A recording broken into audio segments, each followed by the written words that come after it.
no matter where you were on the substance of the issue, I'm very proud to say that unlike the complete gridlock and dysfunction that we have seen in Washington, D.C. over the past 4 to 5 years, you saw a very functional state government at work this week, with everything from the clerks to the staff behind the scenes to the legislative members to the executive branch, the House and the Senate.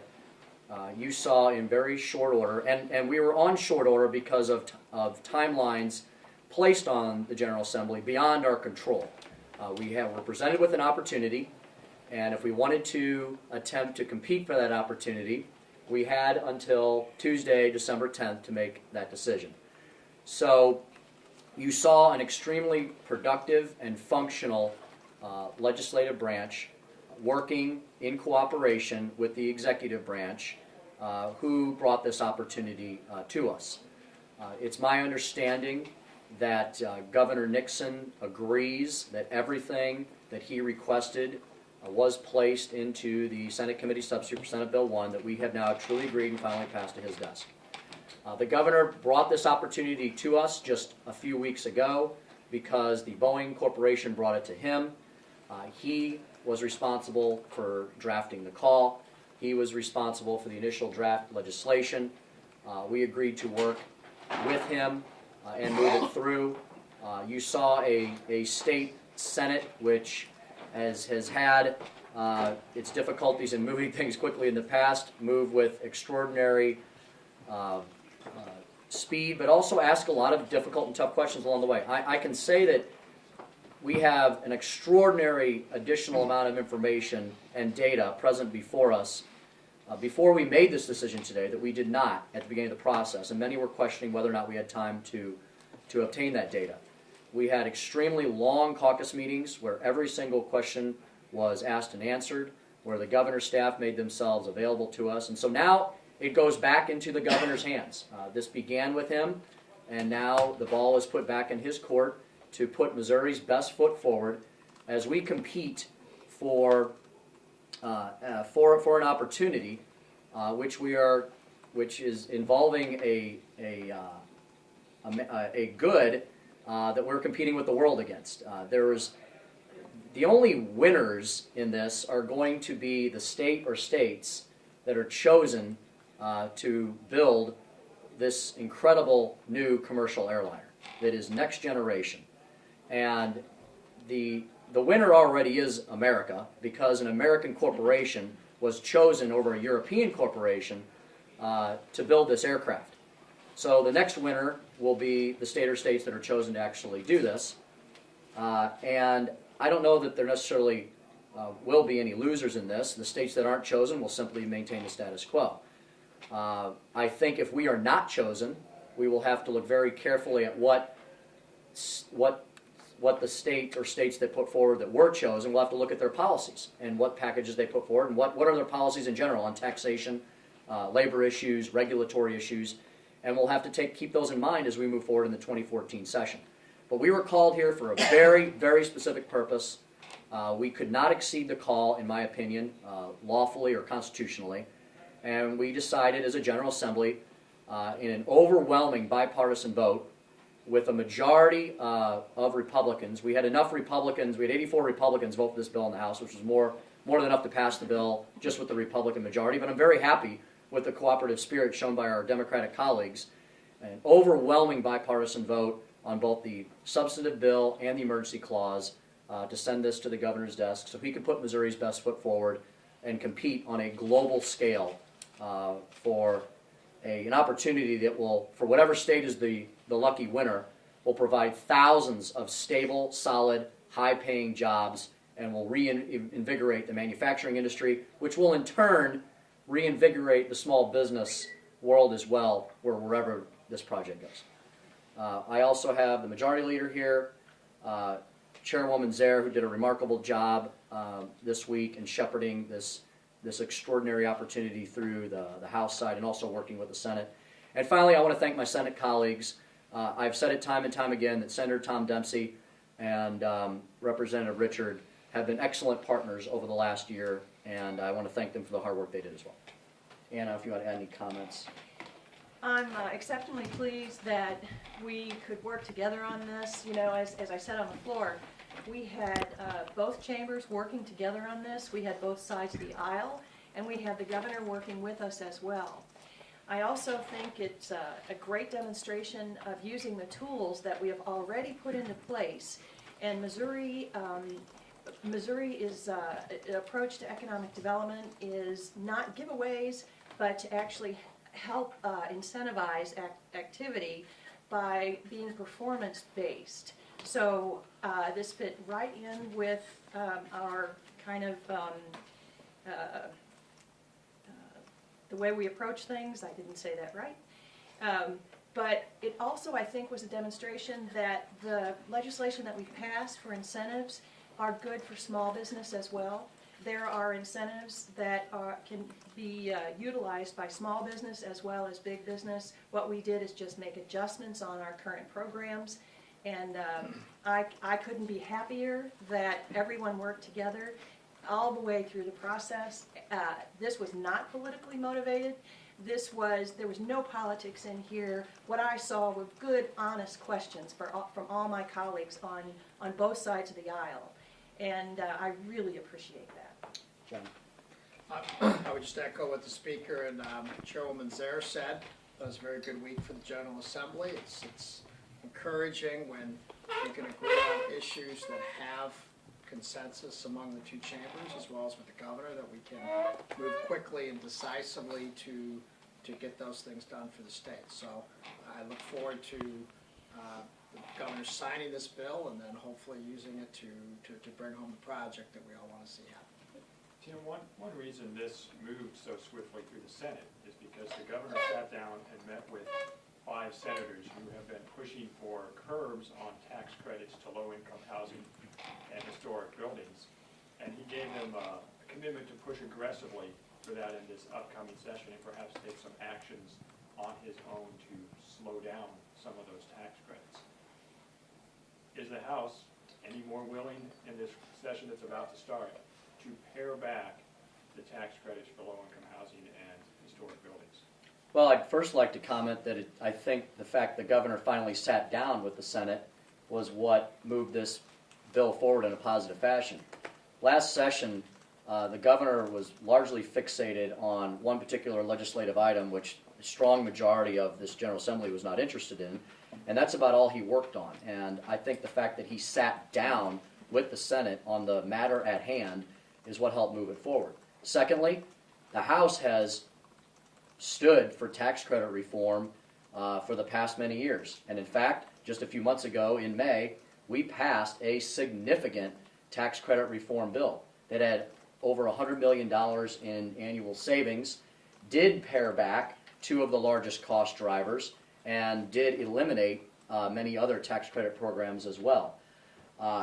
You know, I think what the governor also admitted this week, despite what he said all summer long on House Bill 253, what the governor admitted to this week with this particular legislative package was that giving businesses tax breaks, whether you want to call them tax credits or tax cuts, encourages business to come to your state and grow to your state. So I think if you voted yes on House Bill 253 and yes on this bill today, you are entirely consistent with your philosophy that giving tax breaks, whether in the form of tax credits or tax cuts, when they're tailored and fashioned in the right way with sufficient taxpayer protections, that you are being entirely consistent in your philosophy.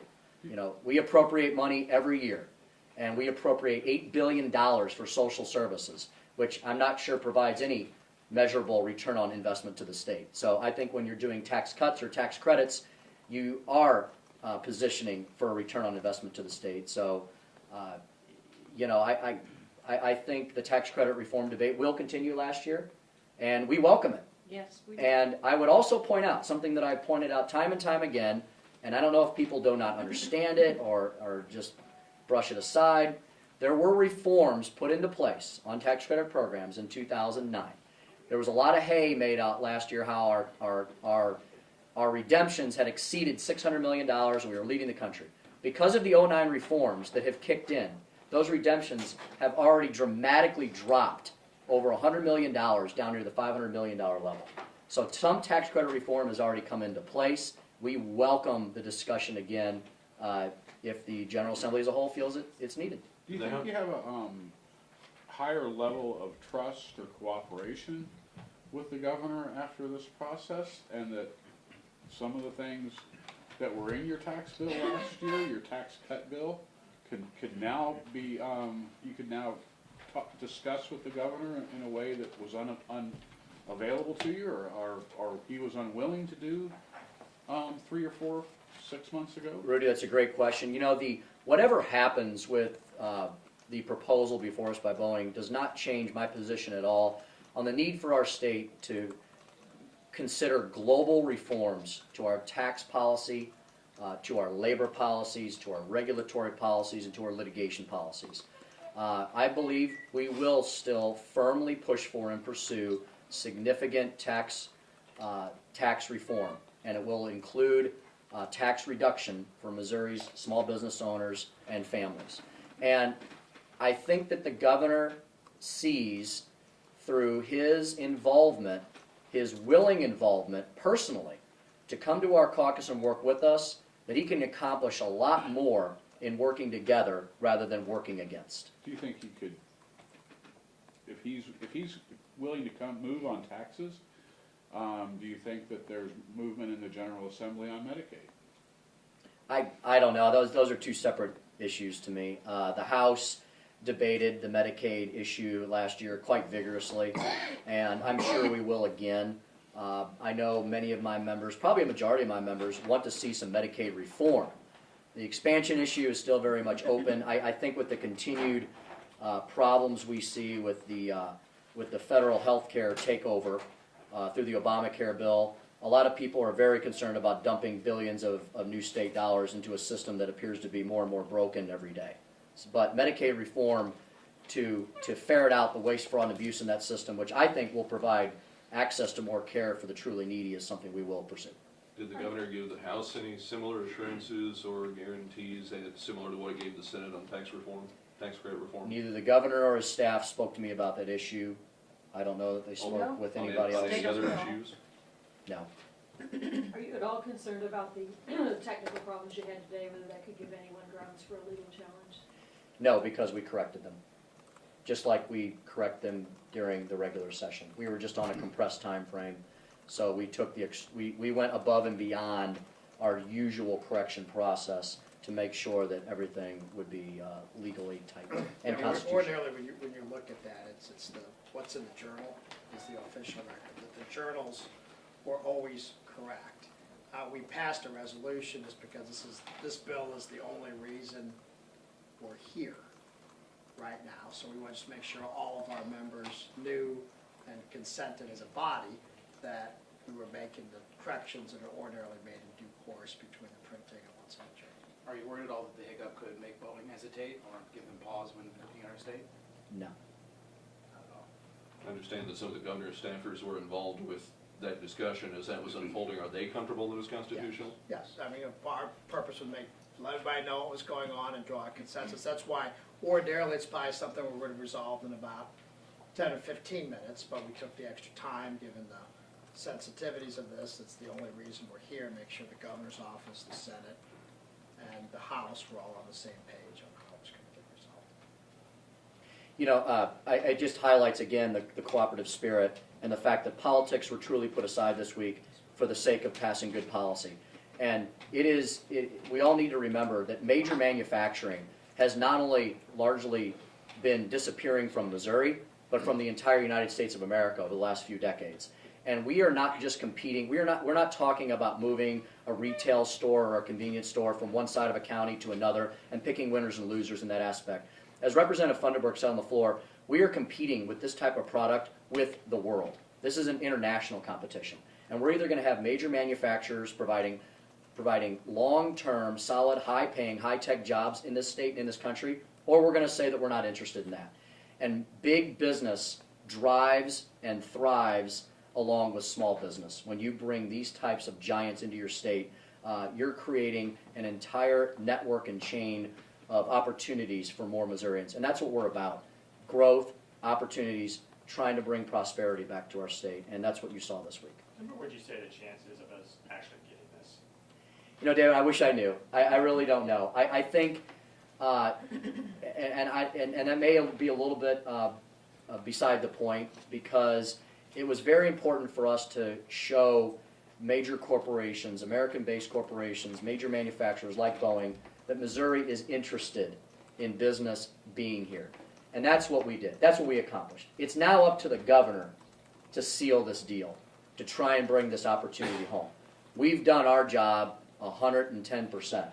It went better than I thought it possibly could have. So now it's up to the governor to put our best foot forward. And like I said, if it goes to another state, we're going to have, or states, we're going to have to look at why. And as we draft our 2014 agenda, we're going to have to make our policies more similar to whatever state the project goes to if it does not go here. Knowing what you know now, do you feel that Missouri's put forward the best offer it can? Again, I can only go with, the governor has been in the most direct contact with the highest levels of folks at Boeing. They had the original RFP and had that opportunity to review it longer than we did, and we've been catching up on that information. I'm satisfied that we have all the information to hand now, but I really I can only say that the governor has said that we have provided him the tools to the fullest extent that he's requested. Is there any indication when we'll hear an answer from Boeing? Not exactly, no. My understanding is that they want to make the decision and the announcement by mid-January 2014, because they're already behind schedule. 2 more questions, we have to go sign the bill. To follow up on what David asked at the beginning, Virginia's story this morning suggests that the Missouri Housing Development Commission could cut back or delay the issuance of tax credits this afternoon when they meet, in order to start this, one of these actions that the governor might institute on his own. Do you think that that would be a prudent move for the Housing Development Commission to do less than the total package of projects they have, or to not do them at all at this point? I'm not going to comment on what is purely speculative as far as the MHDC, what they do at this point. I really don't know. I can't comment on something they haven't done yet. But what I will say is, I believe that major broad-based tax reform should be pursued next year for all Missourians. And if we have to re-engage significantly in the tax credit reform debate, that is something the Missouri House has considered and is more than happy to consider as we move forward. And we've all seen this, passing these bills on one side, pass the bills on the other, but just can't quite put them into sync so they can pass the same in both chambers. What has been the most difficult issue that has prevented the House and Senate from getting into sync in the last 3 years, starting in 2011, on a bill to alter the nature or the size of these tax credits? Well, I think there's been a little bit of the moving of the goalposts. We put together a significant broad-based package on tax credit reform that we understand is what the Senate would like to consider, and then it seems like some of those bars are being moved around. Hopefully we can emulate the success we had this week, which was, this is the proposal that we all need to consider. Here are the parameters and the requirements. So if everyone can deliver under that, this is the bill we will pass. If we can put this model onto the tax credit reform debate, I think we can achieve success. So Governor Nixon announces what he'll sign and everybody passes it? I think the governor needs to do what he did this week in providing a more specific agenda with more particulars, which is something this governor has not done typically in the past. All right. Thank you all very much. Okay.